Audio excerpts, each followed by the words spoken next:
Come on, you guys, let's show 'em how to party Ponyville style. Come on, you guys, let's show 'em how to party on the go. Hello, everybody. This is the Canterlot voice, Canterlot.com's one and only podcast. I am your host, Nemesis Pony, for today, and I am joined by the one and only Link Hopper. How are you today? Pretty good. Alright, good stuff, good stuff. Now, first, just want to apologize to our listeners. We are doing the two-man podcasting again. I know you're all not fond of that idea, but our hosts are busy, so hopefully you can stick around and listen to our rather hilarious voices.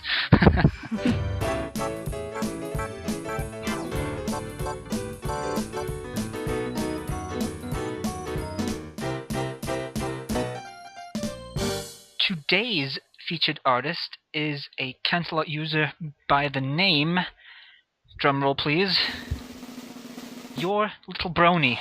Ah. She, finally, someone who's listed her gender on the page, she has actually put some rather very interesting artwork up. Now, I don't know about you, Link Hopper, but my personal favourite out of the ones I've looked at has to be Second Round, This Time No Mercy. I agree completely. That is just amazing.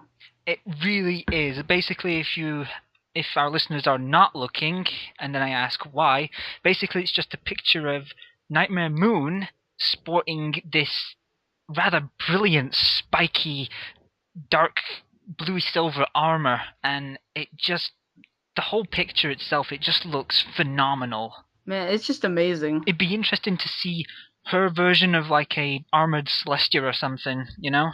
Oh yeah, that'd be awesome. Like sporting gold armor and such, but anyways, yes, go check out Your Little Brony's artwork, because she is really good, and she doesn't have many friends too, actually. I've just added her as a friend now, in fact. The news, there is a new convention starting up in the Big Apple, apparently. Oh. It's called the Big Apple PonyCon. How original. Yeah. It seems to me there's going to be quite a bit going on. It's like a second BronyCon when I'm looking at the details here, because they've got a whole... Like, they've got quite a few guests in already, such as the Queen herself, Tara Strong. Oh wow. New York managed to reel her in again. I know, right? It's crazy. And also, we'll also be getting the fan voice acting celebrity, Rena-chan. Who don't they have at this point? All the other information will be in the description under this video. Alright, next bit of news we've got. Now, Link, are you aware at all of that Pinkie Pie box with all the pony playing cards in? Yes, I am well aware. Well, you might be happy to know that there has been announced that a vinyl scratch promo box will be launching. Yes, you heard it right. That #1 DJ. Really? Yep. I don't get it. This one pony has like 5 seconds of screen time, and she has one of the biggest followings out of them all. Well, that's just how the fan base works. I don't know how it manages to happen, but just go with it. This one will include a new Octavia and Scratch foil card. Ooh, fan service. Oh yes, and also it should be showing up on Hot Topic too. Gonna have to pick one up. I might do if I have that little thing called money and a large amount of it. Or just break into the place, steal it. Well, I live in the UK. I don't know if there's an Enterplay around here, or a Hot Topic for that matter. Hire someone to steal it. Maybe. How much do you charge? I'd say $50. Oh, you would. The final bit of news we have is Michelle Krieber, I hope I'm pronouncing that right, is doing a 20% off at her music shop, apparently.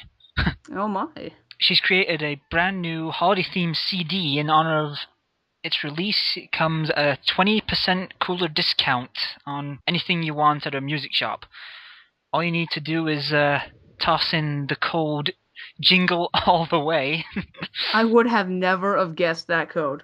I never would. I mean, it's too obvious to not guess, if that makes any Exactly. sense. So all you're doing is put in that code and enter your order, and you've supported her singing career essentially by doing that.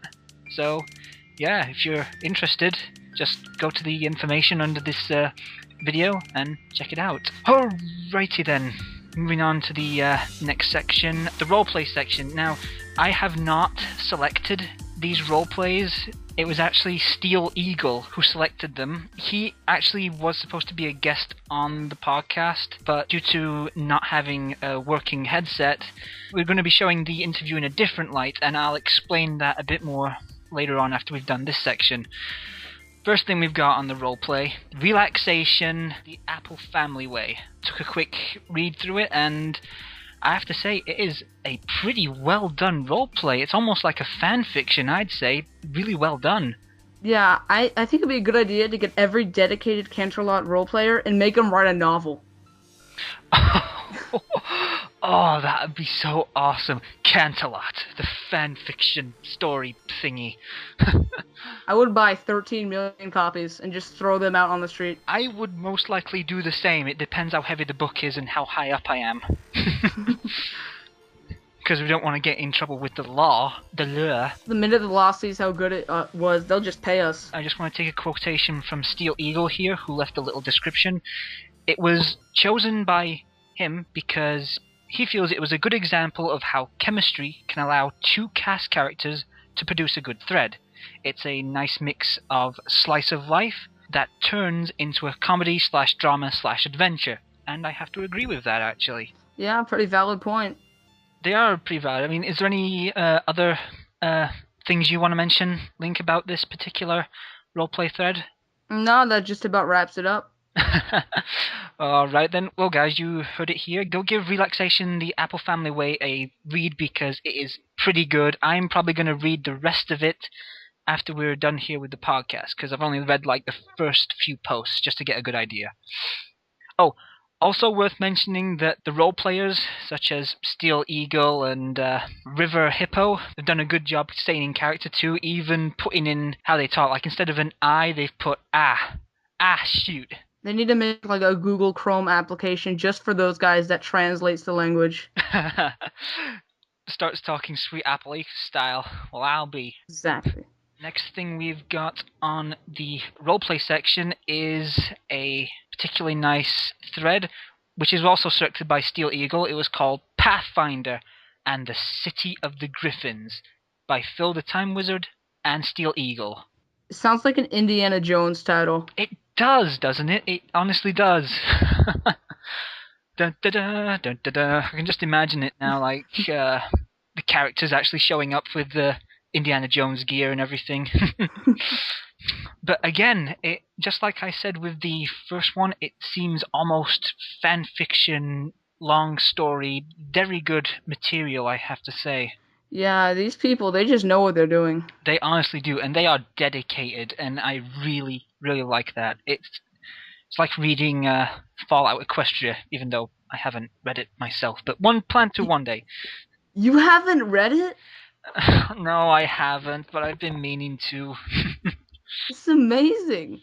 Being a big Fallout person I am, you'd think I'd be all the know-how about it. But anyways, yes, Phil the Time Wizard and Steel Eagle have done a very good job in writing out each and every post on this thread. So I have to say, you guys definitely need to give it a read again, just like the previous one, for it is phenomenal. Alright, and the final one on the roleplay section, which has also been given to me by Steel Eagle, is Equestria and the Staff of Fate. Now that's definitely Indiana Jones style right there. Definitely. And this was chosen because it has a big ongoing story that people can still help out with. So you, Link Hopper, me, everybody else who roleplays on the site, they can all get in on this and help out in their own little way, since there's lots of big important cast and OCs that are going to be involved. And just looking at the first post right here, it's oh wow, there's acts, there's threads, there's locations, there's relics, there's enemies, there's teams. It's like a massive Dungeons and Dragons session. Well, I was going to say along the more lines of Oblivion or Skyrim, but yeah, World of Warcraft would work too. Yeah. My goodness. But I'm definitely going to see if I can get in on and help out on this as well. And I suggest that anyone else who's interested do the same too, because it is pretty neat. That concludes the roleplay section, which was all suggested to me by Steel Eagle, so technically he gets the credit for this. Did he bribe you? No, I have no idea what you're referring to. But anyways, yeah guys, go check that out. And hopefully you'll have some good reading time in these cold, cold days ahead of us. Oh, I hate winter so much. I love winter, but I just hate the cold and the early nights. That's about it. That's all there is in winter. Well, there's snow, and Christmas, and New Year's. Yeah, over here we don't get any snow. Oh, that's just unfortunate. So, Link, we are moving on now to the interview. Now, I hope you're not nervous or anything. Because these questions are going to be merciless. No, I'm just kidding. And I'll be merciless back. Oh dear, well, them's fatin' words. I just want to say, because of Steel Eagle's microphone issues, I'm not interviewing him audio-wise. I interviewed him over Skype, and I've pretty much copied down everything he's said to answer my questions. And those answers can be read underneath this video in the description, probably in a spoiler if you're on the Canterlot website. So, yes, give Steel Eagle's interview a read too, because it did give out some rather interesting information about how he discovered Canterlot. Alright, will do. Alright, so, Link, my first question to you is obvious. How did you first become a brony? Well, as a child, I watched a lot of Lauren's works, like Foster's Home and Powerpuff Girls. So I was actually looking her up, and I had no knowledge of bronies at all.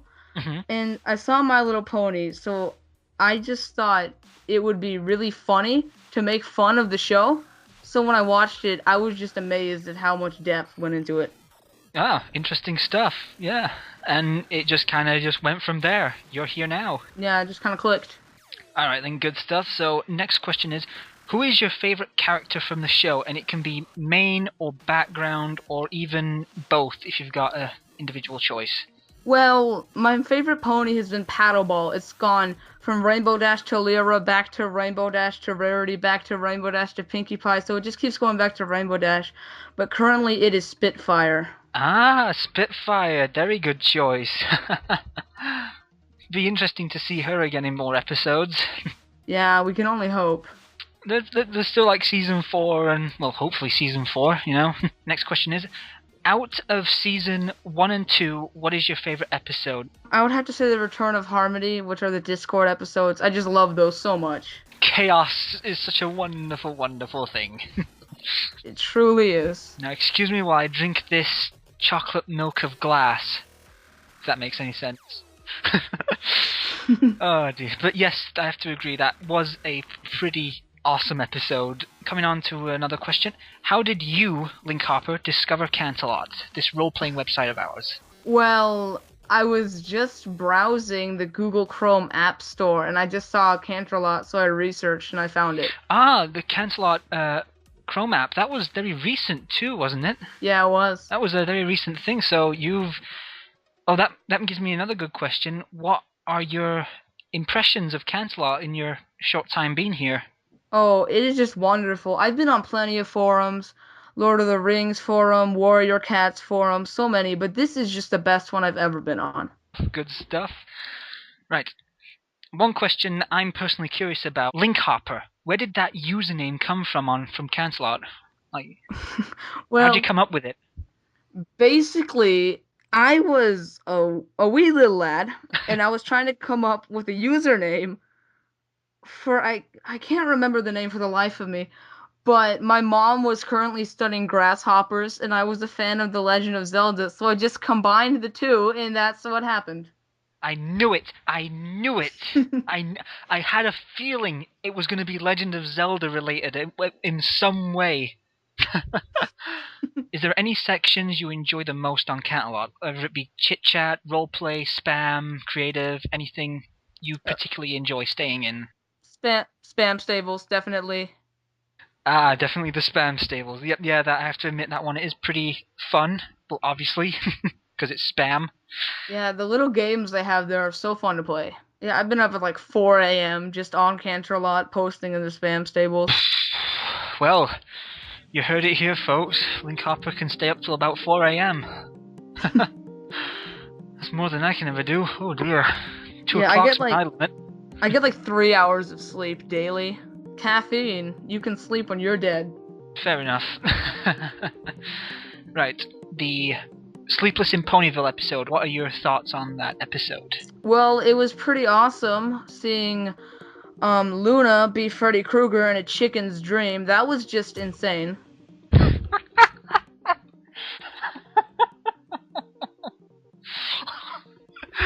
Once again, poor old Scootaloo is referred to as a chicken. Well, that's what she is. I feel so sorry for her sometimes. Oh dear. But yes, it was a pretty cool episode, and it was nice to see more of Luna. It was also nice to have a Scootaloo episode. Yeah, finally. It was definitely very fun, and I'm going to quote Loving Moonlight, who's now Claire de la Soul, I think, over on Canterlot now. And he said that Season 3 is more of a fan service, and after this Sleepless in Ponyville episode, I'm more inclined to agree. Over through Season 2, I've seen comments saying, oh, I hope Scootaloo gets an episode and Rainbow Dash becomes like her adopted big sister, and boom. Look at the end of the episode. And they finally get it, and then they complain. Oh man, they're just like, this isn't like my fanfic. Oh. Excuse me while I head desk repeatedly. Oh, it's just terrible. Out of a 10, what would you give the Sleepless in Ponyville episode? About a 7. About a 7? A 7? Yeah. I'd have to give it a... Yeah, I'd have to give it a 7 too. Because it was great, but there were, like, the fan service thing as mentioned. Yeah. Is there any shout-outs you would like to give to Canterlot or any particular person that you know on the forums or anything? Well, I would like to give a shout out to my good friend Abraham Lincoln for fighting in the Civil War.